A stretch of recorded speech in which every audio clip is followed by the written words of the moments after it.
Today, we're not going to talk about thunder. What's up, Thunder? Oh, yeah, hi.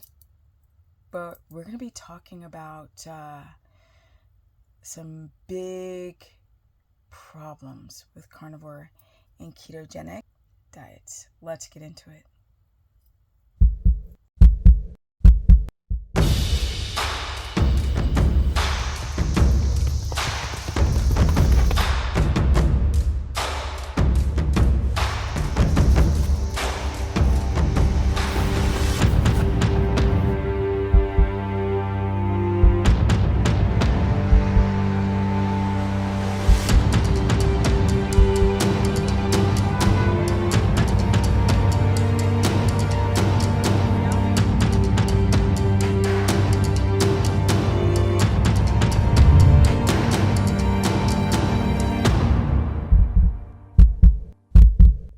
Welcome everyone. I'm doing a daytime video. Can you believe it?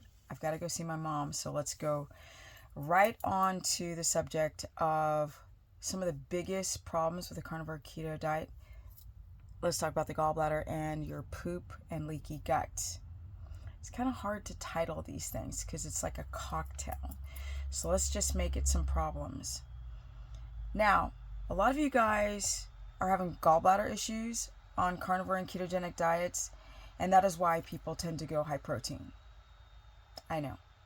You don't want to go high protein because that's a problem. If you're high protein, it makes your blood sugar spike. Now, I'm talking everybody who's got a glucometer, who knows how to use it, will see, and especially with the CGM, that your blood sugar spikes with too much protein. And when blood sugar spikes, you don't use ketones and your energy wavers. And if it wavers too long on a carnivore diet, you can develop thyroid problems and hypoglycemia. It's severe, and you can start gaining weight because your testosterone and your estrogen goes like that in men and women.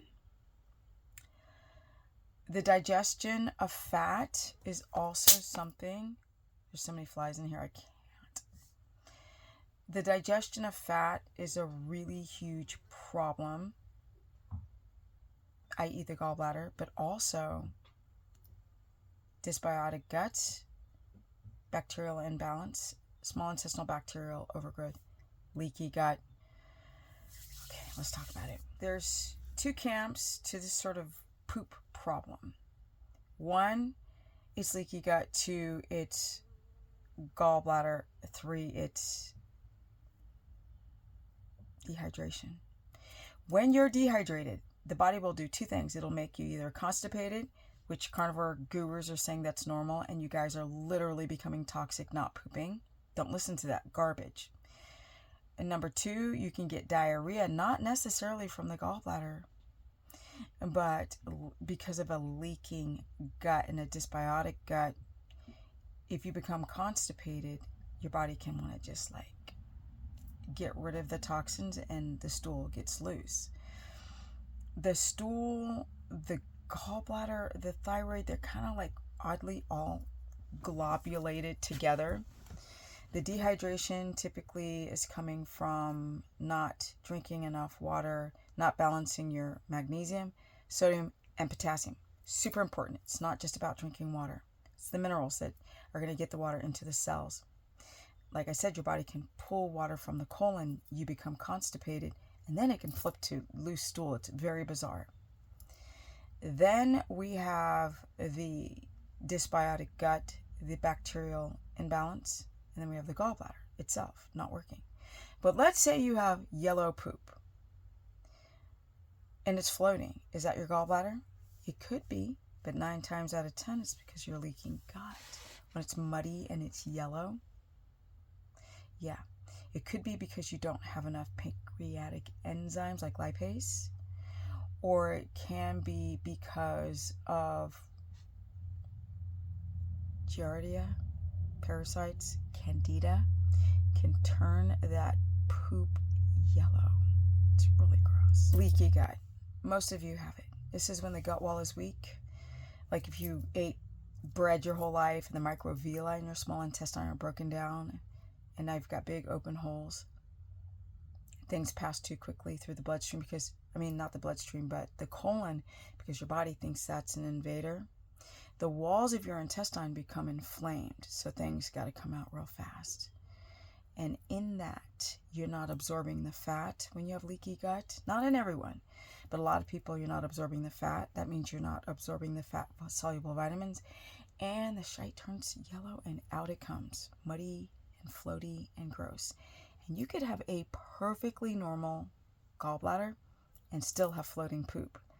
So really know the difference between gallbladder float and pale stool, which is more of a white color, and the yellow, which is typically leaking gut. But if you have a combination between the both, you'll still have yellow floating poop. But if it's a gallbladder, you'll have, like, not everyone, but some might have nausea. You might have bloatedness. You might have neck pain, shoulder blade pain, right side pain, pain radiating from the middle of your stomach all the way around to the back. And a lot of you have this on carnivore and ketogenic diets. Can't digest fat very well. And if you can't digest fat very well, it comes right out of you. And you become malabsorptive even more. And when you have hard stool and people develop hemorrhoids on carnivore and they have blood near their rectum, showing dehydration. If it's black, it's from the upper GI. A lot of you guys are coming from Crohn's and diverticulitis ulcers. And you're doing these diets and things are going like right through your digestive tract, or you're getting super constipated.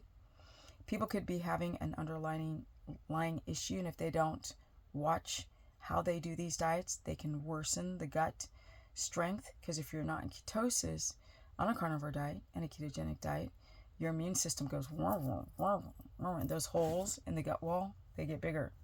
And that's why a lot of people still start noticing worsening digestion on a carnivore and ketogenic diet. And it's really up to you to know the difference and chart down if it's a histamine response to a food, if it's inflammatory response of the gut lining, or if you have chronic constipation from being dehydrated, and then you start to develop like red stool, black stool. I know. Because you might be having diverticulitis and still drinking coffee while doing carnivore, which is a bad combination for diverticulitis and Crohn's. Just stuff to think about. I hope this helps. I'm seeing a lot of you guys are coming from the world of bread, so you could have a compromised gut wall. And fruit is not your friend, nor is it the answer. So people doing carnivore and fruit, just stop right now. Just be careful. Before I forget, your liver is making bile. So make sure that the liver is functioning properly. You could have no stones, crappy liver, crappy pancreatic enzyme that breaks down fat like lipase, and the stool is yellow. Malabsorptive, which makes your immune system worse. You feel tired all the time, and that can aggravate your thyroid and the gut wall and your energy, and hypoglycemia because you're not making ketones, because you're not absorbing the fat. Comment below if any of this sounds like you, if you need help.